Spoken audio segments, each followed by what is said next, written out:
Cheap gifts belong in the trash. Amanda sneered, tossing my carefully wrapped anniversary present into the pool. The handmade photo album I'd spent months creating sank slowly, blue water seeping through the delicate pages. My husband Michael squeezed my hand as we watched 10 years of memories dissolve before our eyes. My name is Victoria Bennett, and at 35, I just watched my stepsister destroy one of the most meaningful gifts I ever created.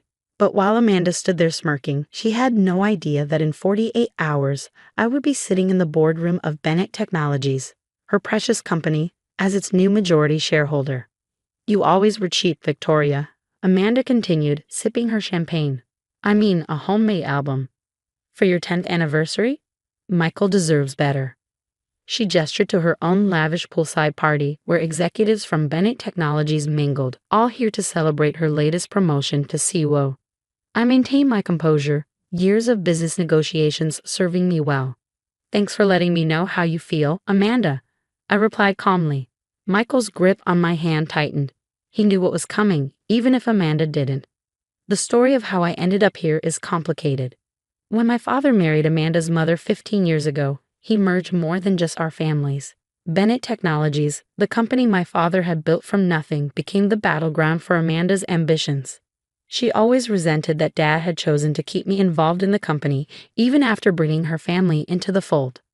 At least Michael's gift to you was worthy of the occasion, Amanda smirked, pointing to the diamond necklace I wore. Though I suppose he has to compensate for having such a disappointing wife. I touched the necklace gently, remembering the morning Michael had given it to me. The best gifts come from the heart, Amanda, something you've never understood. She laughed, the sound sharp and dismissive. The heart doesn't pay bills, Victoria. Success requires ruthlessness. That's why I'm COO, and you're still playing with paper and glue. What Amanda didn't know was that while she'd been climbing the corporate ladder through office politics and manipulation, I'd been quietly building my own investment portfolio. Every time she belittled me at family gatherings, I'd channel that energy into strategic business moves. Every snide remark about my little consulting firm had fueled another careful investment. The truth was, Bennett Technologies was struggling. Amanda's aggressive management style had driven away key talent, and their stock price had been falling steadily for months. My father, now semi-retired, had been too trusting, too willing to believe Amanda's excuses about market conditions and temporary setbacks. But I had seen the writing on the wall. For the past year, I'd been systematically buying up company shares through various investment vehicles. The board members, increasingly concerned about Amanda's leadership, had been more than willing to sell to someone they saw as the founder's daughter, someone who understood the company's original vision. Oh look, Amanda called out to her guests, pointing at the now ruined album floating in the pool. Victoria's little art project is swimming. Maybe it'll evolve into something actually valuable. The executives laughed nervously, already sensing something was off in the interaction. I had met with most of them privately over the past month, though Amanda didn't know that yet. You know, Amanda, I said, setting down my glass, you remind me of what Dad always used to say about business. She preened, expecting praise. What's that? The most dangerous moment is when you think you're invincible. Her smile faltered slightly. What's that supposed to mean? Nothing, I replied, gathering my things. Enjoy your party. I have some paperwork to finish before Monday's board meeting. Board meeting? Amanda's voice had lost some of its edge. What board meeting? I paused, looking back at her. Oh, you didn't know? There's an emergency session to discuss the company's future leadership. I'm sure you'll get the memo soon. As Michael and I walked away, I could feel Amanda's eyes boring into my back. The diamond necklace caught the setting sun, throwing sparkles across the water where my ruined gift floated, a sacrifice that had been worth every moment of planning. You okay? Michael asked as we reached our car.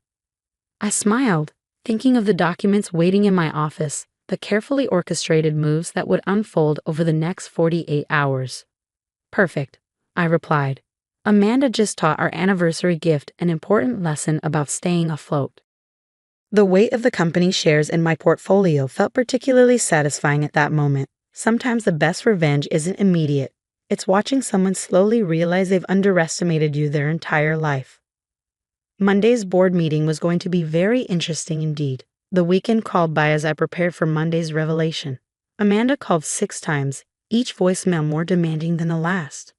By Sunday evening, she'd switched from aggressive to conciliatory, leaving messages about family misunderstandings and how we should talk things through. I ignored them all. Monday morning, I arrived at Bennett Technologies headquarters an hour early. The security guard, Jim, who'd known me since I was a teenager running errands for Dad, smiled warmly. "Welcome back, Ms. Victoria. Your new office is ready." Amanda had redecorated the entire executive floor in stark modern designs, all glass and chrome.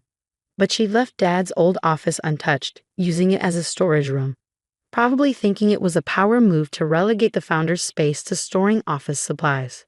She had no idea I'd spent the last week quietly restoring it. At 8:45 a.m., board members began arriving. Each one nodded to me with varying degrees of knowing looks. They'd all seen the numbers, watched Amanda's reckless decisions, and secretly supported my careful acquisition of shares. Mr. Peterson, the longest-serving board member, actually winked as he passed. At 8:55, Amanda burst through the doors, her designer heels clicking aggressively against the marble floor.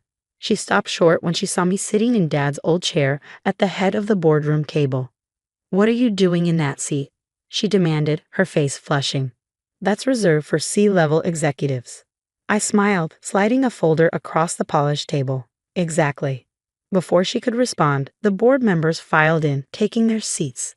Amanda stood frozen, watching as her usual seat was occupied by Michael, who now represented his own investment firm's significant stake in the company. "Please take a seat, Amanda," I said, gesturing to one of the remaining chairs. "We have a lot to cover." "This is ridiculous," she sputtered, remaining standing. "I'm the COO. I demand to know what's going on." Mr. Peterson cleared his throat. "Ms. Bennett, Victoria, would you like to begin?"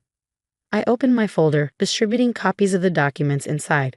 Over the past 18 months, Bennett Technologies has seen a 40% decline in market share, lost 12 key executives, and faced 3 potential class action lawsuits from former employees. Amanda's face went pale as she finally sank into a chair. "Furthermore," I continued, "recent financial audits have revealed concerning patterns of resource allocation and questionable decision-making at the executive level." "You can't prove anything," Amanda interrupted, but her voice lacked conviction. I pulled out another document. "Actually, I can. This report details every mismanaged project, every alienated client, and every questionable expense charged to the company, including, ironically, last weekend's pool party." The board members murmured, flipping through their copies. Amanda's hands began to shake. "But the most significant change," I said, standing up, "is the company's ownership structure. As of last Friday, I hold 51% of Bennett Technologies shares, making me the majority shareholder." Amanda laughed, but it came out more like a choke. "That's impossible." "I would have known." "Would you?" I asked quietly. "You were too busy throwing my anniversary present in the pool to notice what was happening to your company's stock." The room fell silent. Everyone had heard about the pool incident. Apparently, Amanda had bragged about it to several executives, calling it a power move to put me in my place. "The board has already voted," Mr. Peterson announced. "Victoria Bennett is hereby appointed as CEO of Bennett Technologies, effective immediately. Amanda, your services as COO are no longer required." Amanda stood up so quickly her chair toppled backward.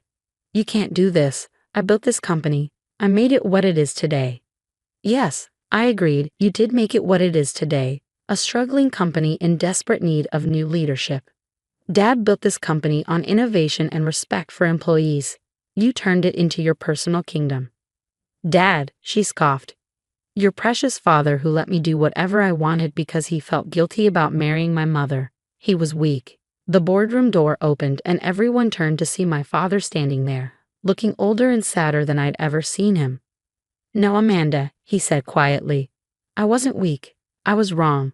Wrong to think that giving you power would make you understand responsibility. Victoria tried to warn me years ago, but I didn't listen." Amanda's face crumpled. This wasn't how her story was supposed to end. She was supposed to be the brilliant businesswoman who took Bennett Technologies into the future, not the cautionary tale of nepotism gone wrong. "Security will escort you to clear out your office," I said, pressing the intercom. "Your company car and credit cards have already been deactivated." As 2 security guards appeared at the door, Amanda turned to me, her mask finally cracking. "You planned this all along, didn't you?" While I was busy mocking your little consulting firm, you were building a takeover. I thought about my ruined anniversary gift, about years of snide comments and public humiliation. No, Amanda, you planned this. Every time you underestimated me, every time you chose cruelty over kindness, you planned this moment. I just made sure I was ready when it arrived. In the weeks that followed, Bennett Technologies underwent a transformation. I reinstated several key employees Amanda had driven away, restructured the toxic departments, and began rebuilding the company's reputation. The market responded positively. Our stock price rose 15% in the first month alone. Amanda, meanwhile, didn't go quietly. She tried everything, threatening legal action, attempting to rally employees against me, even showing up at Dad's house crying about family loyalty. None of it worked. The paper trail of her mismanagement was too clear, and the board's decision was unanimous. One evening, as I was working late in Dad's restored office, my stepmother Margaret came to see me. She looked tired, older somehow, without her usual perfect makeup and designer clothes. Amanda's moving to Chicago, she said, settling into the chair across from me. She's taken a junior position at a startup there. I nodded, continuing to review reports. I hope it works out for her. Victoria, Margaret sighed. I know my daughter can be difficult. But was all this really necessary? I put down my pen and looked at her directly. You remember what Amanda said when she threw my anniversary present in the pool? She said cheap gifts belong in the trash. But that album wasn't cheap. It was valuable. It represented 10 years of memories, of love, of moments that mattered. She destroyed it because she could, because she thought power meant never having to respect others' feelings. Margaret looked away, unable to meet my eyes. The company was the same way, I continued. She treated it like her personal playground, destroying things because she could, hurting people because she enjoyed it. Someone had to stop her. And that someone had to be you, Margaret asked quietly. I smiled, touching the photo on my desk, a new anniversary picture of Michael and me, taken the day after I became CEO. Yes, because I understood what she never did. True power isn't about destroying things. It's about building them, protecting them, making them better. Margaret stood to leave, then paused at the door. She kept the pieces, of your album. Had them fish out of the pool after everyone left. They're in a box in her apartment. I think she knew, even then, that she'd gone too far. After she left, I sat in the growing darkness of my office, thinking about choices and consequences. The company was thriving now, employees were happier, and our future looked bright. But success wasn't just about profits and stock prices, it was about creating something meaningful, something that would last. I opened my drawer and pulled out a familiar package, a new anniversary album I'd been working on. This one included photos from the pool party, the board meeting, and my first day as CEO. Michael had insisted we document everything, saying sometimes the best stories include the hard parts too. On the last page, I'd written a quote from Dad's original business plan. Success isn't measured by what you gain, but by what you give back. Amanda never understood that. She saw the company as something to take from, not something to nurture and grow. As I closed the album, my phone buzzed with a text from Michael. Dinner tonight to celebrate 1 month of CEO Victoria. I smiled, gathering my things. The office could wait. Some gifts, like time of loved ones, were too precious to waste. After all, I had a company to run, but more importantly, I had a life to live. And this time, no one was going to throw it in the pool.